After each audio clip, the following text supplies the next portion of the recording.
ஓம் சக்தி தாயே போற்றி. நீ நல்லது நினைத்தால் இந்த தாயின் ஆசீர்வாதத்தில் உனக்கு நல்லது மட்டுமே நடக்கும். என் அன்பு பிள்ளையே, உன்னுடைய இல்லத்தை சில காலமாக ஒரு ஆண் நோட்டமிட்டு கொண்டே இருக்கின்றார். உன்னுடைய இல்லத்திற்கு மட்டுமல்ல, உனக்கும் ஒரு மிகப்பெரிய ஆபத்தை கொடுக்கத்தான் இந்த ஒரு ஆண் உன் இல்லத்தை சுற்றி சுற்றி வந்து கொண்டிருக்கின்றார். இவர் யார்? எதற்காக உன் இல்லத்திற்குள் இவர் இந்த விஷயத்தை செய்ய நினைக்கின்றார்? இவரின் எண்ணம்தான் என்ன, இவரின் நோக்கம்தான் என்ன என்பதை இந்த அம்மா நான் உனக்கு தெளிவாக சொல்லிவிட வந்திருக்கின்றேன். என் பிள்ளையே, இது போன்ற விஷயங்கள் சற்றென்று உன் மனதிற்குள் பயத்தை உருவாக்கலாம். என்னவென்று உனக்கு தெரியாமல் உனக்கு ஒரு பதட்டத்தையும் கொடுக்கலாம். ஆனால் உன் இல்லத்தை ஒருவர் நோட்டமிடுவது உண்மை, அது ஒரு ஆண் என்பதும் உண்மை. அப்படியானால் அது யார்? எதற்காக நோட்டமிடுகின்றார்கள்? நல்ல விஷயத்தை செய்கின்றாரா அல்லது தீய விஷயத்தை செய்கின்றாரா என்பதனை கட்டாயமாக நீ தெரிந்து கொள்ள வேண்டும். என் அன்பு குழந்தையே, முன்பெல்லாம் உனக்கு யாரிடத்திலிருந்தும் எந்த ஒரு செய்தியும் கிடைக்காது. அப்பொழுது நீ அமைதியாக வீட்டுக்குள்ளேயே இருந்து கொண்டிருப்பாய். உன்னை சுற்றி நடப்பதும் என்னவென்று நீ அறிந்திருக்க வாய்ப்பில்லை. ஆனால் இப்பொழுது நீ வணங்குகின்ற தெய்வங்களின் வாக்கினை முழுவதுமாக உன்னால் தெளிவாக கேட்க முடிகின்றது அல்லவா? உன்னை சுற்றி நடக்கின்ற விஷயங்களை எல்லாம் அவர்கள் உனக்கு தெளிவாக எடுத்து சொல்லி விடுகின்றார்கள் அல்லவா? அப்படி இருக்கும் பொழுது உன்னை சுற்றி நடப்பதை எல்லாம் நீ தெரிந்து கொள்வதில் எந்த ஒரு தவறுமே இல்லை. அதுவும் இந்த அம்மா சொல்லும் பொழுதும் அதில் இருக்கின்ற ஆழமான உண்மையை நீ புரிந்து கொண்டு என்ன செய்ய வேண்டும், எப்படி செய்ய வேண்டும் என்பதனை தெரிந்து கொண்டு உன்னுடைய வாழ்க்கையை நீ காப்பாற்றி கொள்ள வேண்டும். என் செல்ல குழந்தையே, உன் அம்மா நான் உன்னிடத்தில் ஒரு விஷயத்தை கொண்டு வந்து சேர்க்க முயற்சி செய்கின்றேன் என்றால் நிச்சயமாக அதற்கு பின்னால் ஏதோ ஒன்று உன்னுடைய வாழ்க்கையை போட்டு உன்னிடத்தில் குழப்பங்களையும் கஷ்டங்களையும் ஏற்படுத்தி கொடுக்கின்றது. அதற்கான தீர்வினை கொடுப்பதற்காகத்தான் இருக்கும். இந்த தாயானவள் காரணம் இல்லாமல் எதையும் உன்னிடத்தில் சொல்வது இல்லை. என் செல்ல குழந்தையே, நம் இல்லத்திற்குள் நாம் உண்டு, நம் வேலை உண்டு என்றுதான் இருக்கின்றோம் என்று நீ யோசிக்கின்றாய் அல்லவா? ஆனால் உண்மையில் அப்படி இருப்பதனால்தான் என் குழந்தையே, என்னவாக இருந்தாலும் உனக்கு எதுவுமே தெரிவது இல்லை. நம்மை சுற்றி நடக்கின்ற விஷயங்கள் மீது நமக்கு கொஞ்சமாவது கவனம் இருக்க வேண்டும். ஏன் தெரியுமா? உன் அம்மா உன் வாழ்க்கையில் இதுநாள் வரையிலும் கவனித்ததில் உன்னிடத்தில் எந்த ஒரு தவறுமே இல்லை. நீ சரியாகத்தான் எல்லா விஷயங்களையும் செய்து கொண்டிருக்கின்றாய். நீ யாருக்கும் எந்த ஒரு துரோகத்தையும் இதுவரை செய்ததில்லை. அடுத்தவர்களுக்கு தேடி போய் நீயாக உதவிகள் செய்துதான் இந்த கஷ்டங்களை எல்லாம் நீ அனுபவித்து கொண்டிருக்கின்றாயே தவிர ஒரு பொழுதும் நீ யாருக்கும் எந்த ஒரு தீங்கினையும் எந்த ஒரு கெடுதலையும் இதுவரை செய்ததில்லை. உதவி என்று கேட்டு வந்தவருக்கு இல்லை என்று நீ ஒரு பொழுதும் சொன்னதில்லை. உனக்கு உணவில்லை என்றால் கூட கையேந்தி நிற்பவர்களுக்கு நீ அவர்களின் பசியை போக்கிவிட்டுதான் நிம்மதியடைந்திருக்கின்றாய். அப்படி ஒரு குணத்தை கொண்ட நீ கேட்டு வந்தவருக்கு இல்லை என்று ஒரு பொழுதும் மறுத்ததில்லை. உனக்கு உன் வாழ்க்கையில் உன்னை சுற்றி நடக்கின்ற பிரச்சனைகளை பற்றியெல்லாம் நீ இதுவரை தெரியாமல் இருப்பது நியாயமல்ல. உன் பக்கம் எந்த ஒரு தவறும் இல்லாத போது உனக்கே இப்படி பிரச்சனைகள் வருகின்றது என்றால் அதை என்னவென்று நீ தெரிந்து கொள்ள வேண்டும் அல்லவா? அம்மா சொல்வது உண்மைதானே? அம்மா எதையும் தெரியாமல் சொல்லிவிட மாட்டேன். இதனை நீ புரிந்து கொள்ள வேண்டும். உன் இல்லத்தின் வாசலில் காவலில் நின்று கொண்டிருக்கின்ற இந்த தாயானவள் ஒரு ஆண் தினமும் உன் இல்லத்தை தேடி வருவதைக் கண்டு நிச்சயமாக அச்சமடைந்தது உண்மைதான்.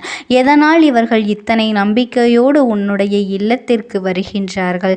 என் பிள்ளையே, ஒரு விஷயத்தை செய்ய தொடங்கும் பொழுது அது முடியாது என்று ஆரம்பத்திலேயே ஒருவருக்கு தெரிந்துவிட்டது என்றால் மீண்டும் மீண்டும் வருவதற்கு வாய்ப்பு கிடையாது.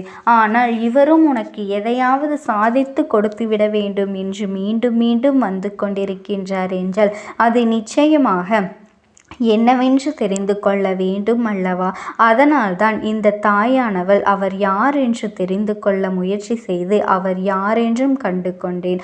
அவரை கையெடுத்து வணங்கியும் விட்டு மகிழ்ச்சியும் அடைந்தேன். என் தங்க பிள்ளையே, அம்மா சொல்வது உனக்கு புரிகின்றதா? என் குழந்தையின் இல்லம் தேடி வந்தது யாரென்றால் உன் வாழ்க்கையில் உனக்கு மிகப்பெரிய நல்லதை ஏற்படுத்தி தரக்கூடிய ஒரு தெய்வம்தான் உன்னுடைய இல்லத்திற்கு வந்து விட்டது. அப்படி என்றால் நிச்சயமாக உன்னை இதுவரை ஆட்டி படைத்த அத்தனை பிரச்சனைகளும் தீரப்போகின்றது என்றுதான் அர்த்தம். அவர் உன் இல்லத்திற்குள் மீண்டும் மீண்டும் வந்து கொண்டிருப்பதனால்தான் உன்னுடைய அத்தனை பிரச்சனைகளும் இப்பொழுது கொஞ்சம் கொஞ்சமாக மறையத் தொடங்கி உனக்கு தீர்வினை கொடுப்பதற்காக வந்திருக்கின்றது. அந்த பிரச்சனைகளுக்கெல்லாம் முற்றுப்புள்ளி வைக்கின்ற நேரமும் வந்துவிட்டது. அப்படி ஒரு நிலைதான் இப்பொழுது உன் வாழ்க்கையில் வந்து கொண்டிருக்கின்றது. இவர் ஒரு விஷயத்தை நினைத்து விட்டார் என்றால் உன்னுடைய சந்தோஷத்தையும் வெற்றியையும் ஒட்டுமொத்தமாக உன் கைகளில் தூக்கி கொடுக்க தயங்க மாட்டார் என்பதனை நீ புரிந்து கொள்ள வேண்டும். அப்படியானால் முதலில் உன் வாழ்க்கையில் இருக்கின்ற பிரச்சனைகளை எல்லாம் ஒழிக்க வேண்டும் அல்லவா? எல்லா கஷ்டங்களும் உனக்கு உச்சத்தை தொட்டு உனக்கு அது மன நிம்மதியை கெடுக்கும்படி இருந்துவிடக்கூடாது. என் அன்பு பிள்ளையே, இவர்களால் தான் உன்னுடைய அத்தனை பிரச்சனைகளும் தீர்ந்து போகின்ற சூழ்நிலைகளும் உனக்கு மன நிம்மதியும் ஏற்பட போகின்றது. அது மட்டுமல்ல, உன்னுடைய வாழ்க்கையில் ஒட்டுமொத்த மகிழ்ச்சியையும் உன்னிடத்திலே கொடுக்க போகின்றார்கள் என்பதனை நீ புரிந்து கொண்டாய். ஆனால் வந்தது யாரென்று தெரிந்து நீ மகிழ்ச்சியில் துள்ளி குதிப்பாய்.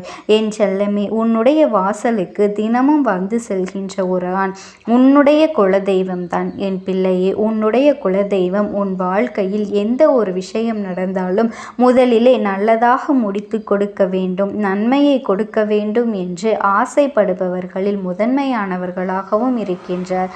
நீயாக அவர்களை மறந்துவிட்டாலும் அவர்கள் ஒருபொழுதும் உன்னை மறப்பது கிடையாது. என் அன்பு பிள்ளையே, நீ நாள்தோறும் உன்னுடைய குலதெய்வத்தை வணங்கி அவர்களுக்கென்று நீ அகதீபத்தை ஏற்றி வைத்து வணங்க வேண்டும்.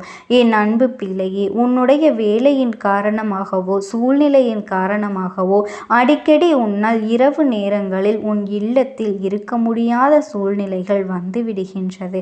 அப்படி இருக்கின்ற வேளைகள் உன் குடும்பத்தில் இருக்கின்றவர்கள் எல்லாம் ஒருவித பயத்தோடு தான் இருக்கின்றார்கள். எப்போது வருவார்கள் என்று உன்னுடைய வருகைக்காக அவர்கள் ஏங்கி நிற்பது உன் குலதெய்வத்திற்கு சற்று மன வருத்தத்தை தான் கொடுத்துவிட்டது. என் தங்க பிள்ளையே, அது மட்டுமல்ல, இரவு நேரத்தில் நீ மிக விரைவாகவே உன்னுடைய வீட்டிற்கு வந்துவிட வேண்டும். வீட்டிற்கு வந்து உன்னுடைய குடும்பத்தில் இருப்பவர்களிடத்தில் நீ நன்றாக கொஞ்ச நேரமாவது பேச வேண்டும். அவர்களிடத்தில் நீ பேசாமலேயே களைப்பின் காரணமாக உறங்கிவிட்டாய். ஆனால் அவர்கள் மனதில் இருக்கின்ற எண்ணங்கள், அவர்கள் சொல்ல நினைக்கின்ற விஷயங்கள் எல்லாம் உன்னிடத்தில் பகிர்ந்து கொள்ள முடியாத ஒரு சூழல் ஏற்பட்டுவிடும் அல்லவா?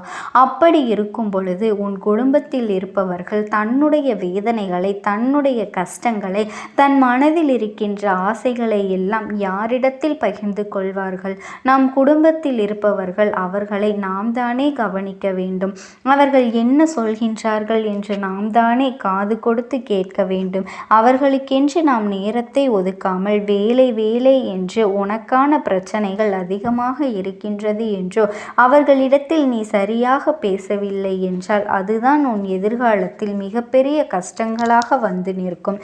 சில காலத்திற்கு பிறகு உன்னுடைய கஷ்டங்களை அவர்கள் காது கொடுத்து கேட்க வேண்டும். அவர்கள் உனக்கு துணையாக இருக்க வேண்டும் என்று நீ நினைத்தாயானால் இப்பொழுது இருந்தே நீ அவர்களிடத்தில் மனம் விட்டு பேசு. கொஞ்ச நேரமாவது அவர்களோடு நீ நேரம் ஒதுக்கி இந்த நிகழ்கால வாழ்க்கையை நீ அனுபவிக்க வேண்டும். அது கஷ்டமாக இருந்தாலும் சரி, நீ அவர்களுக்கென்று நேரத்தை ஒதுக்க வேண்டும். ஒருவேளை இதற்கெல்லாம் அம்மா எனக்கு நேரம் இல்லை என்று என்னுடைய சூழ்நிலையை இவர்கள் எல்லாம் புரிந்து கொள்வார்கள் என்று நீ நீயாக உனக்குள்ளே நினைத்து கொண்டாலும் அது உன்னுடைய வாழ்க்கைக்கு நல்லதல்ல. நாம் எப்படி நடந்து கொள்கின்றோமோ அப்படிதான் நம்மை சுற்றி இருப்பவர்களும் நம்மிடத்தில் நடந்து கொள்வார்கள். இதையெல்லாம் உன் குலதெய்வம் உன்னிடத்திலே ஆழமாக தெரிவிக்க வேண்டும் என்றுதான் தினமும் நாள்தோறும் நீ அக்கறை இல்லாமல் நடந்து கொள்ளும் பொழுது உன் வீட்டிற்கு வந்து நோட்டமிட்டு அவர் பாதுகாப்பாக இருக்கின்றார்களா, அவர்களுக்கு ஏதேனும் அச்சங்கள் இருக்கின்றதா என்று நோட்டமிட்டு செல்கின்றார்கள். அவர்களால் உன் குடும்பத்திற்கு எந்த ஒரு பாதிப்பும் வரப்போவது இல்லை. அவர்கள் உன்னிடத்தில் சொல்லிக் கொள்வதெல்லாம் இது ஒன்றுதான். என் செல்லமே, இப்படி ஒரு கஷ்டமான சூழ்நிலை உனக்கு இருக்கின்றது, நீ சிரமத்தில் இருக்கின்றாய் என்பதை எல்லாம் உன் அம்மாவிற்கு தெரியும். என்ன இருந்தாலும் உன்னுடைய வீட்டில் நீ இரவு நேரத்தில் தூங்குவதற்கு முன்பு உன் குடும்பத்தில் இருப்பவர்களிடத்தில் ஒரு நம்பிக்கையை நீ விதைக்க வேண்டும் அல்லவா? இன்றோடு அதனை நீ செய்ய வேண்டும். என் தங்க குழந்தைக்கு இந்த தாயானவளினுடைய அன்பும் ஆசீர்வாதங்களும் என்றென்றைக்குமே முழுமையாக கிடைத்து கொண்டே இருக்கும். ஓம் சக்தி, ஓம் ஆதிபரா சக்தி என்றார்கள். யாரும் உன்னை எந்த ஒரு விஷயத்திற்காகவும் சேர்த்து வைப்பது கிடையாது. நீ நல்லதை செய்தாலுமே அதில் ஒரு குற்றம் குறைகளை பார்த்து கொண்டுதான் இருப்பார்கள் என்று என் குழந்தை நீ வருத்தப்பட்டு என்னிடத்தில் முறையிட்டாய் அல்லவா? என் தங்கமே, உன் அம்மா நான் உனக்கு துணையாக இருக்கும் பொழுது நீ எதை பற்றியும் கவலைப்பட்டு கொண்டிருக்காதே. நீ உண்மையாக ஒரு விஷயத்தை செய்வதனால்தான் இந்த அம்மாவினுடைய அன்பும் ஆசீர்வாதங்களும் உனக்கு கிடைத்திருக்கின்றது. அப்படி என்றால் நீ ஒன்றை நன்றாக புரிந்து கொள்ள வேண்டும் என் குழந்தையே. எத்தனை பேர் உன்னை என்னவாக நினைத்தாலும் சரி, வாழ்க்கையில் உன்னை எந்த இடத்தில் ஒதுக்கி வைத்தாலும் சரி, இந்த வாழ்க்கையில் உன்னை உன் அம்மா நான் உயர்ந்த நிலைக்கு கொண்டு செல்வேன் என்பதனை மட்டும் நீ புரிந்து கொள்ள வேண்டும். யாரும் இல்லை என்று வருந்தாமல் எந்த ஒரு சூழ்நிலையிலும் உனக்காக இந்த அம்மாவின் உன் இல்லத்தில் நின்று கொண்டிருப்பேன் என்பதனை மட்டும் நீ மறந்து விடாதே.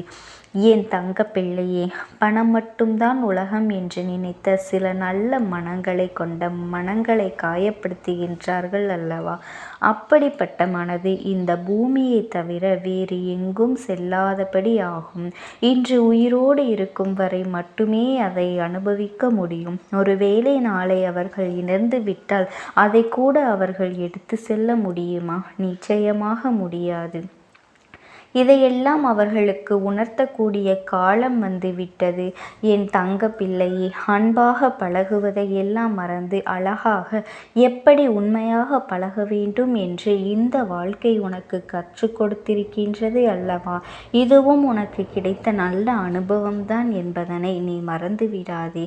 கஷ்டங்களை வளர்த்தவர்களை விட கஷ்டங்களை அனுபவித்து வளர்ந்தவர்களுக்குத்தான் தெரியும்.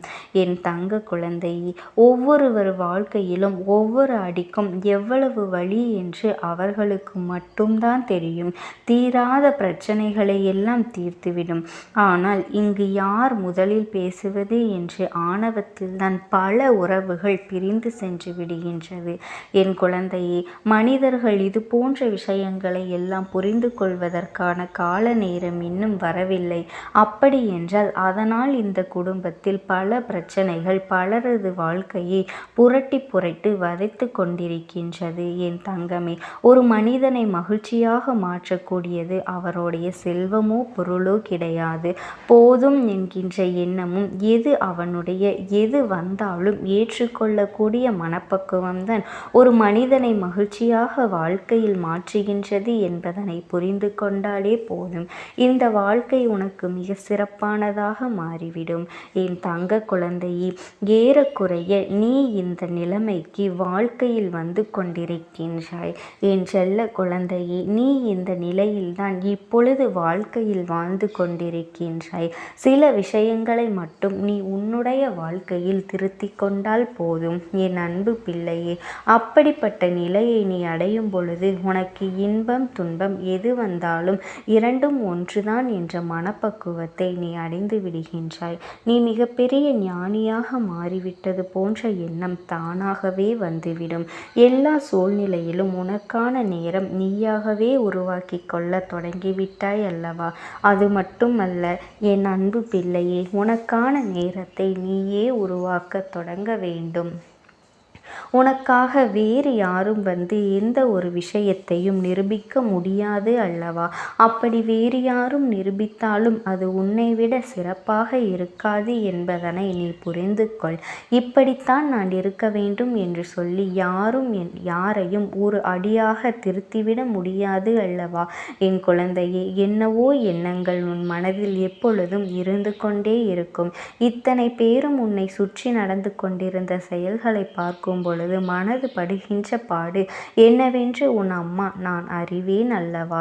என் தங்க பிள்ளையே, எனக்கு கோடி கோடியாக கொட்டி கொடுத்து என் மேல் வந்து கொட்டினாலும் அவர்கள் நினைத்த காரியத்தை நான் ஒருபொழுதும் செய்வதற்கு அனுமதிக்க மாட்டேன் என்பதனை நீ தெரிந்து கொள். அது மட்டுமல்ல, அவர்களின் வேண்டுதலுக்கு ஒருபொழுதும் நான் செவிசாய்க்க மாட்டேன் என்பதனையும் நீ புரிந்து கொள்ள வேண்டும். பணம் என்ற ஒன்று இந்த தெய்வத்திடம் ஒருபொழுதும் செல்லாது என்பதனை நீ புரிந்து கொள். உண்மையான அன்பு என்ற ஒன்று மட்டும் இருந்தால் போதும். என்னிடத்தில் வந்து நிற்கின்ற எல்லோரும் அவர்கள் வாழ்க்கையில் கேட்ட வரங்களை எல்லாம் நான் நிச்சயமாக செய்து கொடுப்பேன் என்பதனை நீ ஒரு நாளும் மறந்துவிடக் கூடாது. என் தங்க பிள்ளையே, உனக்கு ஒரு அனுபவம் கிடைக்கும் வரை யாருடைய அறிவுரைகளையும் அப்படியே நீ முழுமையாக நம்பி கேட்டுவிடாதே. ஏனென்றால் கஷ்டங்களை எல்லாம் அப்படியே முழுமையாக நம்பிவிட பார்த்தால் ஒன்றுமே தெரியாது. அதையெல்லாம் அனுபவிப்பவருக்கு மட்டும்தான் தெரியும் இந்த வலியும் வேதனையும் என்னவென்று. வாழ்க்கையில் கடினமான பக்கம் என்றால் என்னவென்று நான் இன்னொருவருக்கு கஷ்டம் என்று நம்முடைய கஷ்டத்தை போல அவர்கள் சொல்கின்றார்கள். அப்படி என்றால் அப்பொழுது நம்மால் எளிமையாக புரிந்து கொள்ள முடியும் அல்லவா? அதை விட்டு கொடுத்து ஒருவர் சுலபமாக இருந்து கொண்டு கஷ்டமாக இருந்து கொண்டு மற்றவர்களுக்கு வருகின்ற கஷ்டத்திற்கெல்லாம் அறிவுரைகளை சொன்னால் நிச்சயமாக எப்படி ஏற்றுக்கொள்ள முடியும் என்பதனை என் தங்க பிள்ளை, வாழ்க்கையில் எல்லா கஷ்டங்களையும் நமக்கு வரும் பொழுது மட்டும்தான் அது புரியும். அவர்களுக்கு எத்தனை வேதனை மற்றவர்களும் அடைந்திருப்பார்கள் என்ற விஷயத்தை நீ தெரிந்து கொள்ள வேண்டும். எத்தனை வழிகளை அவர்களும் கடந்து வந்திருப்பார்கள் இந்த வாழ்க்கையில் என்று உனக்கு தெரிய வேண்டும். இந்த வாழ்க்கையில் நீ இன்னும் அனுபவிக்க வேண்டிய சூழ்நிலைகள் நிறைய இருக்கின்றது. என் தங்க குழந்தையே, நீ இப்பொழுதே உன்னுடைய மனதை வலிமையாக்கி கொள்ள வேண்டும். இனி வாழ்க்கையில் ஒரு பொழுதும் சோர்ந்து போய் நிற்கக்கூடாது. இனி வரும் நாட்கள் எல்லாம் இதைவிடவும் சற்று கடினமாகத்தான் இருக்கும். ஆனாலும் நீ கவலைப்படாதே. இதுநாள் வரையிலும் நீ அனுபவித்த கஷ்டங்களும் வேதனைகளும் அவற்றையெல்லாம் உன்னை எளிதாக கடந்து வர வைத்துவிடும். என் பிள்ளையே, என்றும் உன் வாழ்க்கையில் உனக்கு நம்பிக்கை குறையக்கூடாது. நீ நல்ல நிலையை அடைய வேண்டும் என்றால் உன்னுடைய தன்னம்பிக்கையானது இன்னும் அதிகமாக வர வேண்டும். ஒரு பொழுதும் குறைந்துவிடக்கூடாது. நீ வளர்த்து கொள்ள வேண்டும் அல்லவா? அது மட்டுமல்ல என் பிள்ளையே, நீ எல்லா வசதியும் வாய்ப்போடு இருக்க வேண்டும், பணம் நிறைய சம்பாதிக்க வேண்டும் என்று சிந்திக்காமல் வாழ்க்கையில் நிம்மதியாக இருக்க வேண்டும், அன்போடு இருக்க வேண்டும், கிடைத்ததை அனுபவித்தால் போதும் என்ற மனப்பக்குவத்தோடு நீ இருக்க வேண்டும். இது உனக்கான வாழ்க்கை, உன்னுடைய வாழ்க்கை என்பதனை நீ புரிந்து கொண்டாலே போதும். என் பிள்ளையே, மற்றவர்களை பார்த்து ஒரு பொழுதும் என் பிள்ளை அவர்களைப் போல ஆடம்பரமாக வாழ வேண்டும், அவர்களைப் போல செலவுகள் செய்ய வேண்டும் என்று அவர்களைப் போல நடந்து கொள்ள வேண்டும் என்றும் ஆசைப்பட்டால் அது தவறு இல்லை. உன்னுடைய சூழ்நிலையை உணர்ந்து கொள்ளாமல் பிடிவாதமாக இதையெல்லாம் செய்யும் பொழுது உனக்கு கஷ்டங்களைத்தான் மேலும் மேலும் வந்து கொண்டிருக்கும் என்பதனை நீ மறந்துவிடாதே. இப்போது உன்னிடத்தில் எது இருக்கின்றதோ அதை வைத்து நீ நிம்மதியாக வாழ வேண்டும். உனக்கான எல்லா செல்வங்களும் உன்னை வந்து சேரும். உனக்கான உயர்ந்த நிலைமையை நீ அடையத்தான் போகின்றாய். ஆனால் தற்பொழுது நீ என்ன நிலையில் இருந்து கொண்டிருக்கின்றாயோ அதை மட்டும் அப்படியே ஏற்றுக்கொள். மற்றவர்களை நம்மை பார்த்து பொறாமைப்பட வேண்டும் என்பதற்காக சில காரியங்களை எல்லாம் நீ ஒரு பொழுதும் செய்யக்கூடாது, செய்யவே செய்யாது. ஏனென்றால் என்றால் ஒருவர் வசதியாக இருக்கின்றார்கள் என்றால் நாமும் வசதியாக இருக்க வேண்டும் என்று அவசியமில்லை. அவர்கள் வசதியாக இல்லை என்றாலும் எதற்காக அவர்களை பார்த்து நாம் மகிழ்ச்சியடைய வேண்டும்? அதே போலத்தான் நான் வசதியாக இருக்கின்றாய், சந்தோஷமாக இருக்கின்றாய் என்றால் உன்னை பார்த்து மற்றவர்கள் பொறாமைப்படக்கூடாது. உன்னுடைய வளர்ச்சியை பார்த்து அவர்கள் சந்தோஷப்பட வேண்டும். எத்தனை நாட்கள் அவர்கள் கஷ்டமாக இருந்தாலும் பல பிரச்சனையிலேயே இருந்தார்கள், குடும்ப பிரச்சனையில் இருந்தார்கள். இப்பொழுது அவர்களுக்கு நல்ல நிலை வந்துவிட்டது என்று, உழைப்பால் அவர்கள் உயர்ந்திருக்கின்றார்கள் என்று, அவர்கள் தன்னம்பிக்கையால் ஜெயித்திருக்கின்றார்கள் என்று அவர்களை பார்த்து நீ சந்தோஷப்பட வேண்டும். உன்னை மற்றவர்கள் பேச வேண்டுமே தவிர உன்னை பார்த்து வேறு யாரும் பொறாமைப்பட்டு விடக்கூடாது என்பதில் நீ உறுதியாக இருக்க வேண்டும். என் தங்க குழந்தைக்கு இந்த தாயானவளினுடைய அன்பும் ஆசீர்வாதங்களும் என்றென்றைக்கும் முழுமையாக கிடைக்கும். ஓம் சக்தி. ஓம் ஆதிபராசக்தி. சிலர் உனக்கு செய்த துரோகத்தால் தான் இந்த அம்மாவின் உடல் இன்று கோபத்தால் எரிந்து கொண்டிருக்கின்றது. துரோகம் என்பதற்கும் ஒரு எல்லை இருக்கின்றது அல்லவா? எந்த அளவிற்குத்தான் ஒருவருக்கு கஷ்டங்களை கொடுக்க வேண்டும் என்ற வரைமுறை இருக்கின்றது அல்லவா? அதையும் தாண்டி ஒருவர் வாழ்க்கையை கெடுக்கும் பொழுது அவர்களுக்கு கொடுத்திருக்கின்ற இந்த வாழ்க்கையில் தேவையில்லாத இந்த காரியங்களை செய்யும் பொழுது இந்த அம்மாவின் உடல் அதை தேடி வந்து அவர்களுக்கான தண்டனையை கொடுக்கப் போகின்றேன். என் தங்க குழந்தையே, இன்று இவர்கள் செய்கின்ற விஷயங்கள், சில விஷயங்களை கண்டு மனமுடைந்து உனக்காக வந்திருக்கின்றேன். எவ்வளவோ பிரச்சனைகள் உன் வாழ்க்கையில் வந்த பொழுதெல்லாம் அதையெல்லாம் கடந்து எதிர்நீச்சல் போட்டு நீ வந்திருக்கின்றாய். அப்படி எதிர்நீச்சல் போட்டுதான் இந்த வாழ்க்கையை இப்பொழுது நீ கொஞ்சம் நிம்மதியாக வாழ்ந்து கொண்டிருக்கின்றாய் அல்லவா? என் செல்ல குழந்தையே, இந்த வாழ்க்கையில் படாத அடிகளையும் மிதிகளையும் பட்டு ஒரு கட்டத்தில் வந்து நிற்கும் பொழுதுதான் இந்த துரோகிகளினால்